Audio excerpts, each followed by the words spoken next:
दोस्तों नमस्कार। आपका अपने इस YouTube चैनल पर आज हम लोग क्लास 10th के साइंस से संबंधित हम लोग कुछ महत्वपूर्ण इंपॉर्टेंट टॉपिक देखने जा रहे हैं और उस टॉपिक में आप लोग मेरे इस वीडियो में आप लोग अंत तक बने रहिएगा।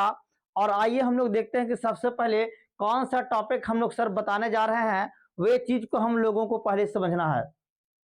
तो आइए सबसे पहले हम लोग फिजिक्स में एक टॉपिक स्टार्ट करते हैं जिसका नाम है दर्पण,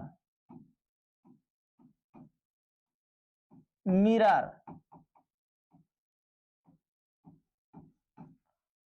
और ये जो मिरर होता है तो समझना कि सर दर्पण क्या होता है, दर्पण क्या है। तो सबसे पहले समझेंगे कि दर्पण कहते हैं किसको, दर्पण होता है कितने प्रकार के, कौन सा दर्पण को कहां पे हम लोग उपयोग करते हैं, इसके सारे हम लोग दर्पण से संबंधित सारे कॉन्सेप्ट के बारे में आज हम लोग पढ़ेंगे। तो आइए हम लोग देखते हैं। सबसे पहले देखेंगे कि दर्पण कितने प्रकार के होते हैं। तो दर्पण हम लोगों को यहाँ पे 3 प्रकार के हमने बताए जा रहे हैं। और नंबर 1 है, उसका नाम है समतल दर्पण।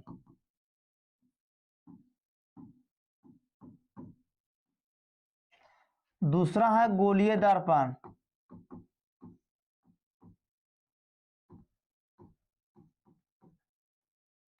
और तीसरा है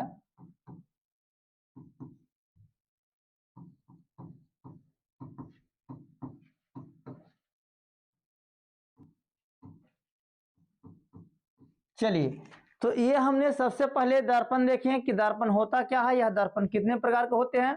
तो दर्पण हम लोग बताएं कि दर्पण जो होता है वो हम लोगों को मुख्य रूप से 3 प्रकार के होते हैं। एक का नाम है समतल दर्पण, दूसरा का नाम है गोलीय दर्पण और तीसरा का नाम है परवलयिक दर्पण। अब यहाँ पे हम लोग देखेंगे कि गोलीय दर्पण कितने प्रकार के होते हैं। तो गोलीय दर्पण यहाँ पे हम लोग देखना है कि गोलीय दर्पण हम लोग यहाँ पे 2 प्रकार के होते हैं। एक को हम लोग बोलते हैं अवतल दर्पण, अवतल दर्पण, और दूसरे को बोलते हैं हम लोग उत्तल दर्पण, उत्तल दर्पण।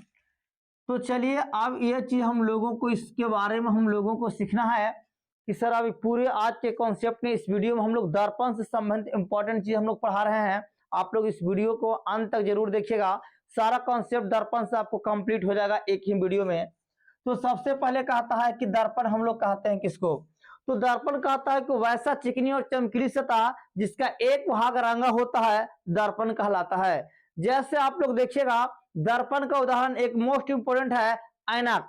आप लोग ऐनक देखे होंगे और उस ऐनक में क्या होता है कि जितना जो सतह देखे हैं सारा का सारा सतह आपका प्लेन है और उस प्लेन सतह होने के संबंध में उसके जो बाहरी का जो पृष्ठ होता है जिसका एक सतह होता है जो सिल्वर के हो जाता है, बाकृत किया जाता है, रंजित किया जाता है या रंगा जाता है, तब जाकर के हम लोगों को जो भी वस्तु देखते हैं तब उस दर्पण का सामने रखते हैं तो दर्पण हमारा क्या करती है, तो परावर्तित करती है। तो वही कहलाता है दर्पण। दर्पण का मतलब समझना ठेठ में एकदम देहाती भाषा में ऐनक। ऐनक न देखो वही आपका दर्पण है, इस बात को एकदम ठीक से समझना है। अब कहता है कि सर समतल दर्पण क्या है। अब आइए यहाँ पे कि सर समतल दर्पण क्या है। तो कहता समतल का मतलब होता समान, बराबर। मतलब जिस दर्पण के प्रवर्तक सतह अगर समतल होता है, ये बराबर होता है, तो उसे हम लोग समतल दर्पण कहते हैं। जैसे देखिएगा अगर ये हमने कोई सतह लिया और इसका एक भाग हमने रंग दिया और जैसे इसका एक भाग रंग दिया तो इस प्रकार का जो दर्पण है इस दर्पण को हम लोग बोलेंगे समतल दर्पण, समतल दर्पण। और वही हम लोग जानते हैं कि वैसा दर्पण जिसका प्रवर्तक सतह समान हो या बराबर हो उसे हम लोग समतल दर्पण कहते हैं। मतलब जो बराबर रहेगा, देखे एकदम बराबर दिखे तो कह देंगे समतल दर्पण, एकदम ठेठ में उसको बोलेंगे समतल दर्पण। तो ये चीज हम लोगों को समतल दर्पण है। अब इसका कुछ हम लोग विशेषता देखते हैं कि सर इसका कुछ विशेषता हम लोगों को क्या है। तो इसका हम लोग कुछ विशेषता के बारे में हम लोग पढ़ेंगे। और ये जो हम लोगों को ऑब्जेक्टिव यहाँ से आता है वो मोस्ट इंपोर्टेंट ऑब्जेक्टिव आता है। वो ऑब्जेक्टिव क्या मोस्ट इंपोर्टेंट आता है वो बात को हम लोगों को यहाँ पे सीखना है। पहला कहता है इसका कि प्रवर्तक सतह, कौन सतह, तो प्रवर्तक सतह, तो प्रवर्तक सतह इसका कैसा होता है, इसका प्रवर्तक सतह समान होता है। चलिए इसके बाद हम लोग नेक्स्ट जो हम लोग देख रहे हैं गुण, नेक्स्ट गुण नंबर में देखेंगे कि समतल दर्पण द्वारा इसमें प्रतिबिंब, इसमें प्रतिबिंब काल्पनिक, और काल्पनिक को एक और नाम है जिसे हम लोग आभासी कहते हैं। तो काल्पनिक या आभासी और सीधा बनता है। यानी समतल दर्पण में जो बना प्रतिबिंब होता है वो समतल दर्पण में बना प्रतिबिंब काल्पनिक, उसी का एक और नाम है आभासी और सीधा होता है। आपसे अगर एग्जाम में पूछा जाए या आपसे पूछा जाए प्रश्न कि समतल दर्पण द्वारा बना प्रतिबिंब हमेशा होता है तो कैसा होता है, तो काल्पनिक और सीधा। इसके बाद अगला कहता है इसमें प्रतिबिंब वस्तु के बराबर बनता है, इसमें प्रतिबिंब वस्तु के बराबर बनता है।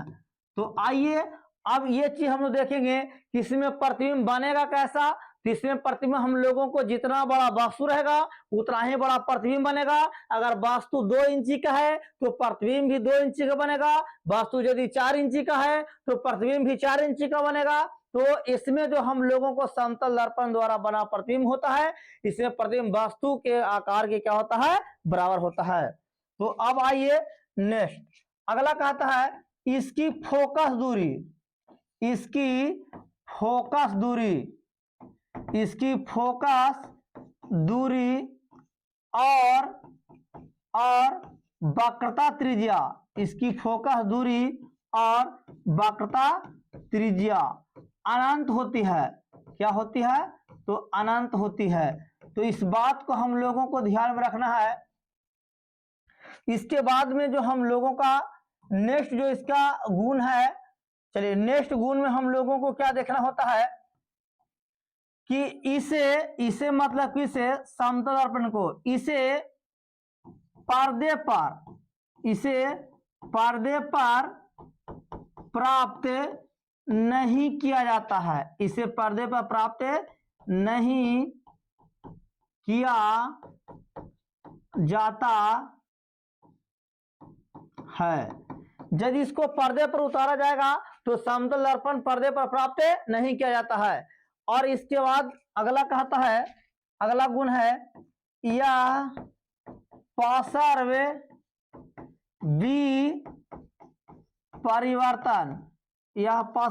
परिवर्तन दर्शाता है, यह पार्श्व परिवर्तन दर्शाता है। तो चलिए ये सारा का सारा जो आप लोगों को सारा जो हम लोग टॉपिक देख रहे हैं, ये सारा का सारा हम लोगों को समतल दर्पण का विशेषता है या समतल दर्पण का गुण कहिए या समतल दर्पण का लक्षण कहिए। तो ये सारे से हम लोगों को प्रश्न एग्जाम में खूब अच्छा से पूछे जाते हैं। और इसमें हम लोगों को मुख्य रूप से कौन से पॉइंट को याद रखना है, तो इसमें हम लोगों को ये वाला जो पॉइंट है, ये वाला पॉइंट आपको खूब अच्छा से याद रखना है। उसके बाद में ये वाला भी पॉइंट परीक्षा में पूछा जाता है और उसके बाद में इसकी फोकस दूरी और जो वक्रता त्रिज्या बोले, ये वाला भी आप लोगों के एग्जाम में बहुत बार पूछा हुआ है। इसलिए इस सारा कॉन्सेप्ट आप लोग बना कर रहिएगा। तो चलिए यहाँ पे समतल दर्पण हम लोगों को कंप्लीट होता है।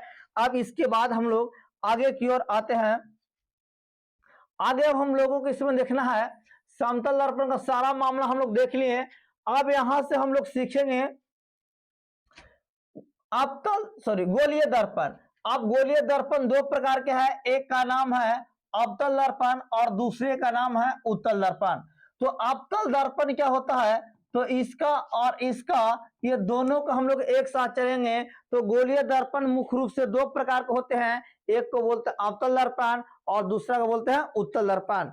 तो आइए अवतल दर्पण में क्या है, तो प्रवर्तक सतह इसमें भी होता है और प्रवर्तक सतह इसमें भी होता है। लेकिन इसमें जो प्रवर्तक सतह होता है, इसमें जो प्रवर्तक सतह होता है, प्रवर्तक सतह इसमें धासा होता है।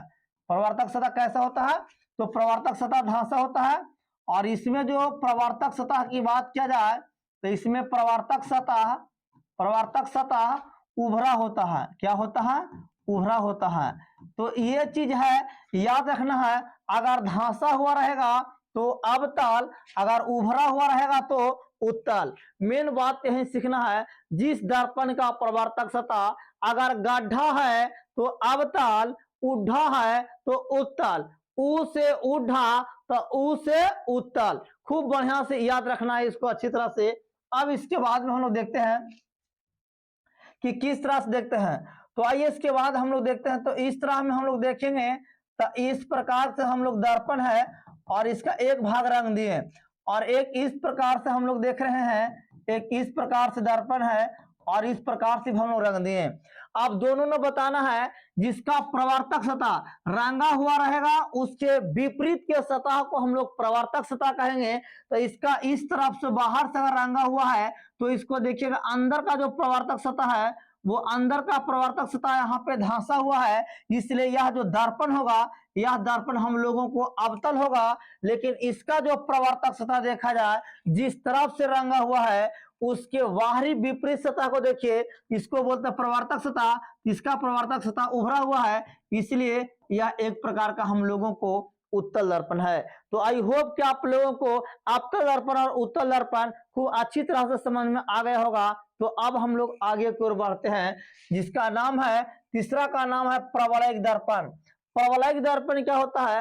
वैसा दर्पण जो परवल के आकार का होता है, उस प्रकार के दर्पण को हम लोग परवलयिक दर्पण कहते हैं।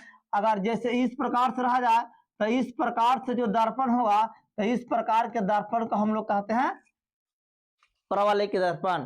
तो आइए आप लोगों को इसके बारे में फिर हम लोग अवतल दर्पण और उत्तल दर्पण ये दोनों का कॉन्सेप्ट हम लोग समझेंगे। तो आइए आज के क्लास हम लोगों को जो मैं बता रहा था वो दर्पण संबंधित बहुत शॉर्ट क्लास में हम लोग खत्म कर दिए हैं। आप लोग इसको खूब बढ़िया से अच्छी तरह से एग्जाम के लिए दृष्टिकोण से बहुत इंपॉर्टेंट है। और यदि अभी तक मेरे चैनल आप जो देख रहे हैं, यदि इस चैनल को अभी तक आप लाइक नहीं किए हैं तो लाइक कर दीजिएगा, और चैनल को सब्सक्राइब नहीं किए हैं तो सब्सक्राइब करके बेल आइकन घंटी को प्रेस कर लीजिएगा, जिससे हर आने वाले वीडियो का नोटिफिकेशन आपको समय समय पर मिलती रहेगी। तो आइए, जय हिंद, जय भारत।